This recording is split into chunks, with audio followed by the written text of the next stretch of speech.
Good morning, everybody. The next topic we're going to be going over is what we call the athlete's hierarchy of needs. We put together a flow chart that allows us to identify where the limitations lie in the athletes, and it also allows the athletes to kind of walk through this flow chart by themselves to figure out where their limitations lie. There are certain needs that an athlete requires in order to move well and in order to perform exercise pain-free. Look at this triangle here. On the very bottom part of the triangle is flexibility. Flexibility is on the base of the triangle because it perhaps is the most important area that an athlete tends to overlook. Flexibility is the passive range of motion of a given joint.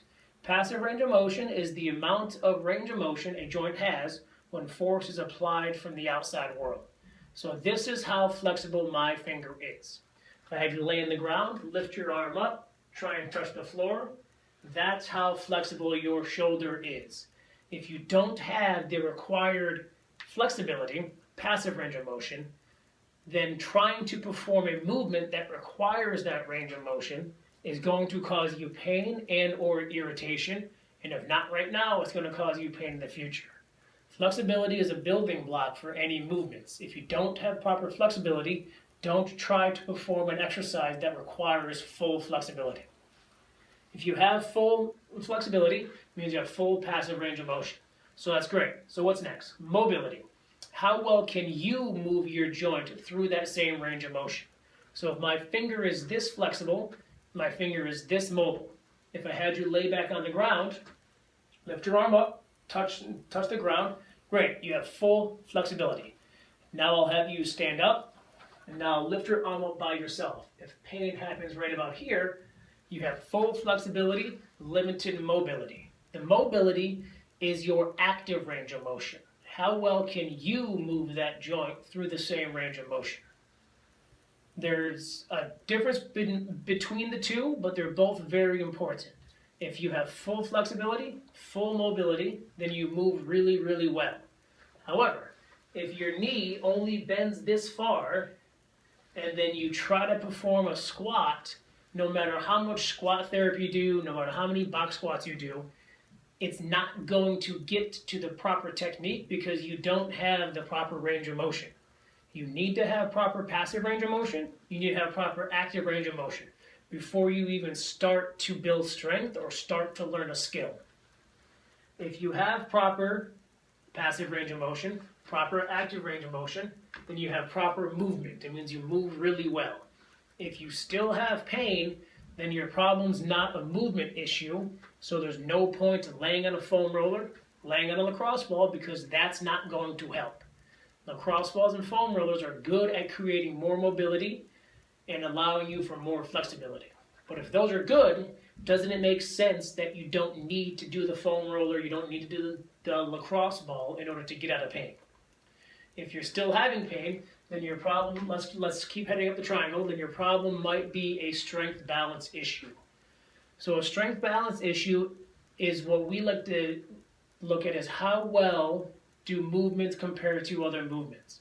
So if I told you that somebody had a 400-pound back squat and a 300-pound deadlift, I think everybody in here would know that that's off. Your deadlift should be more than your back squat. So that's something we need to address. But some of the smaller movements, most people don't look at, and if they do look at them, they don't understand where the number should lie. So does anyone know their one rep max of a one arm high pull? And then do you know your max with your right side compared to your left side? I'm assuming most likely not. There might be a couple in here because they're already doing our programs. But usually people don't know those numbers. Doesn't it make sense that we should know those numbers?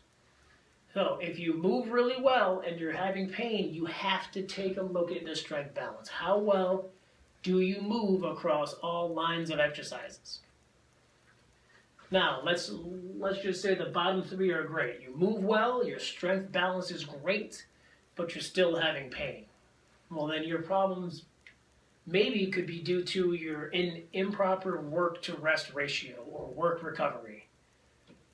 This one's pretty easy to figure out. So if you talk to somebody and ask them when's the last time they took a rest day, and they look at you kind of funny, well, that means they don't have proper work to rest ratio. You have to take some rest days throughout the week. For those of you who know me here, I preach on this often. And you have to have some recovery days. Recovery days and rest days are a little bit different, where in the recovery days you can do active stuff to kind of flush the body out, and then rest days are just rest. You should be resting as much as you're working out. So if you work out for an hour a day, you should be recovering and resting for an hour a day. And you need to have a full rest day at least one time a week. I know that's going to be hard for some people, but you have to do that. You cannot expect to train like a games athlete and not live their lifestyle. They are resting more than you think they are. You have to rest and work out appropriately, or else you're just going to be putting yourself in pain. If you work 12 hours a day, you sleep 4 hours a night, then you train for 3 hours, you can't go on that path without getting injured. Now, let's just say that all 4 of those are good. You move well, you have great strength balance, you have good work to rest ratio, but you still have pain. Then your problem's usually a skill issue. This is where the coaches in this room come into play. They teach you movements, they teach them well, so that you're able to perform them pain-free. If you move well, you have proper strength balance, then they'll be able to build on that foundation and teach you the skill. Although it's the smallest part of the triangle, it could take the longest amount of time to correct and to fix. So the people that you see here are the ones you see in competitions trying to hit a front squat max. Back's rounded, they're just trying to push through it. Well, that's a skill issue. It's not a movement issue. It's not a strength balance issue. It's not a work to rest issue. That's a skill issue. That's something that you need to work with your coaches on.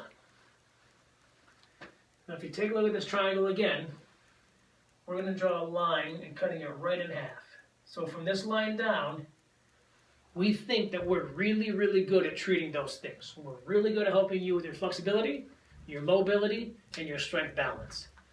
Your work to rest ratio, we can help you a little bit, give you some guidelines, but unless I walk around with you guys, help you put you to bed, then I can't do a whole lot with you as far as a work to rest. Skill, yeah, I mean, we can help you with that, we can give you some pointers, but that's what your coaches do. They're in charge of the skill. They're in charge of perfecting your movements, but they can only do that if you have the bottom parts of the triangle good, if the flexibility is good, if your mobility is good, and if your strength balance is good. Throughout the rest of this day, we're going to be spending a lot of time checking on your flexibility, checking on your mobility, and looking at your strength balance, so that when you leave here today, you will have concrete evidence and you'll have proof of what's going on with your body. You will know where the problem is, you will know how to fix that problem, and you will know how to get yourself out of pain.